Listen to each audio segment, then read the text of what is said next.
I'm going to show you how to take a lot that you have and estimate how tall the slab will be and also how much additional it would cost or the overall cost of the slab. I had a gentleman come in yesterday and talk to 7 other builders and nobody really laid it out like this. So the way that we do it is pretty simple.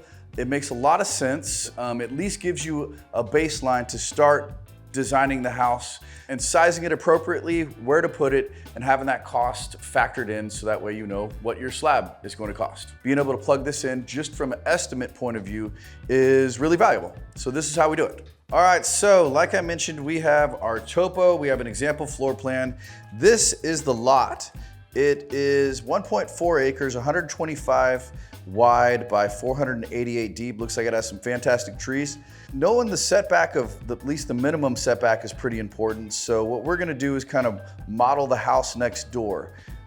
Depending on the topo, depending on the trees, depending on where our client wants to put the house or where it makes more sense, it could go back, but at least we know it's not gonna go forward because there's a front setback that we can't encroach on. We're gonna take this plan and now get our topo map to show what the topo lines are going on. The difference between the other page and this one is this one has at least some rough topo lines from the county.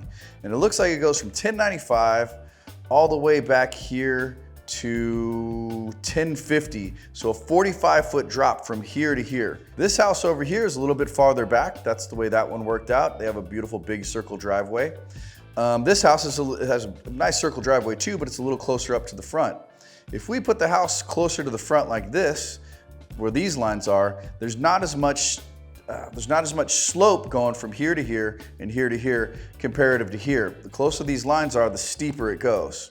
So if I were gonna build here in a more efficient way, or just for the estimating purposes of looking at it, I'd probably put the house and just model this one as if we put it closer to the front with a corner right here, a corner right here, a corner right here, and a corner right here.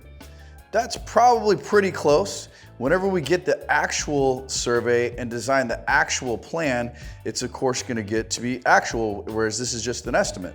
So if we envision the floor plan of a 2,400 square foot house that we're gonna estimate on this lot, then we could see that it's gonna have a 3,197 square foot slab, which is probably pretty close to this one. Right here is 1,100 to 1095. So this is probably a 1098 was what I would estimate this corner is, right? If we go to this one's right on the 1095 line, so we got that one. We got a 1095 over here. If we go over here, it's in between the 1090 and 1095. We're gonna call this one, I don't know, a 1092. All right, and this one over here is pretty close in line with that one, but look at the topo, it goes up like this. So where this one's on the bottom side of the 1095, this one's on the top. So with this one, it's a little bit over 1095, kind of going with the topo. We're gonna call this one, I don't know, probably a 1096. This corner is gonna be at least 1 foot out of the ground, because obviously we don't build the slab in there. The difference in between 98 and 95 is 3, but we gotta add the top foot of concrete also, so 3 plus 1. This corner is gonna be a 4. So this one's 1 foot out of the ground. This one's 4 feet out of the ground. You probably might wanna put the garage closer to this side so that way you're not building up a big giant driveway over here, because this corner of your slab is gonna be sticking 4 feet out of the air, right? From 1098 to 1092 is 6 plus 1 is 7. So this back corner, as it slopes, this is gonna be the highest corner, right? Because we're going over here, you can see the topo lines gradually kind of going back like this. So obviously this one's gonna be the higher one. So we got a 1 foot corner, a 4 foot corner, a 7. This one's going uphill, right? So we got 1098 to 1096 is a difference of 2 plus 1, so that's 3. All right? So we got a 1 foot corner, a 4 foot corner, a 7 foot corner, and a 3 foot corner.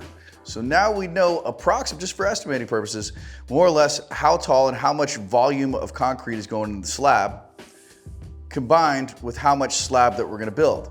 Whenever we're designing a house for people, it might get bigger or smaller. So the bigger the house, the bigger the difference and kind of the bigger the cost, the more volume of gravel, concrete, steel, everything goes into this. So this is definitely not as accurate as doing it when it's with an actual plan on an actual topo, but at least it's gonna give us a really good idea, definitely of what the heights are, but also the costs. We have a really cool sheet that we use to estimate houses that we could plug in the different floor plans. And of course, when people modify it, this is just a great way to estimate it. So we go over here, our first corner, like we said, is a 1098. All right, we got a 1095 in another corner. Actually, we'll go the other way. We'll go 1096 and go in order. So we got a 1096 is our second highest corner. Then we got a 1095. Then we got the 1092. So if you look at it, like I mentioned, we have a 1 foot corner, a 3 foot corner, a 4 foot corner, and a 7 foot corner. That totals up to about 15 feet of slab, so imagine that. You're gonna have the back corner is gonna be 7 feet out of the ground. Definitely something you wanna plan for. If you wanna have your steps going, especially if you're gonna do a pool, then you wanna be able to know what your corners are gonna be. So we continue on the spreadsheet. We got 15 feet of concrete. It averaged out to 3.75 feet. In inches, it's 45. With our slabs, we include a 24-inch average, which I think is what most people do. So we have an overage of 45 minus 24 gives us a 21-inch overage. The current cost that we're estimating for the increase per inch is 37 cents. Not that long ago, it used to be 15 cents and 20 cents and 30 cents. But everything is inflating and going up and getting really expensive. So now we have to put 37 cents in there. Now we have our foundation overage in here, which like we mentioned is $7.77 because we're gonna be putting an additional 21 inches overall of concrete going up per square foot times our 3,197 square feet. So we're at $24,840. This particular house starts at 210. So the house would be 504. In that is included a 24-inch slab, but now we know our overage.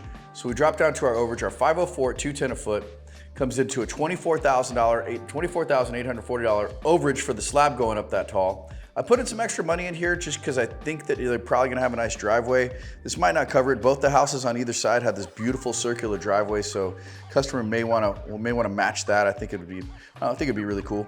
So I got a little bit of money in there. So our total upgrades, and this is again just for estimating purposes, 29,000. 29,000 on top of the 504 leaves it at 533,510, which per square foot is $222. So $222 including the slab is a pretty strong number. Okay, so that's it. That's how we take a plan, take a lot, and figure out what the slab height is gonna be to help design the house, and figure out what the slab cost is gonna be to help design your budget. So if you have a lot like this gentleman, you already own it, it's very easy for us to do this. Please reach out. It doesn't take too much time. But more importantly, if you're looking for a lot, different neighborhoods, different topos, it'd be very valuable to know the cost is gonna be for each one of these different sloped lots. This was a 2,400 square foot house. The bigger the house, the bigger the importance level is, because the cost could get really, really high. 24,000 probably isn't that big of an expense for most custom homes out there, especially with the 7-foot corner. But imagine you're building a 3,000, 4,000, 5,000 square foot house. It could be enormous. This gentleman called us yesterday, and in less than a day, we have it ready to go for him on a house with the total cost, with a great estimate of it. And he had been to 7 other builders, and they didn't have any explanation or any idea of what it was gonna be. So having the right information ahead of time, I truly believe is gonna make all the difference in selecting the lot that's perfect for you.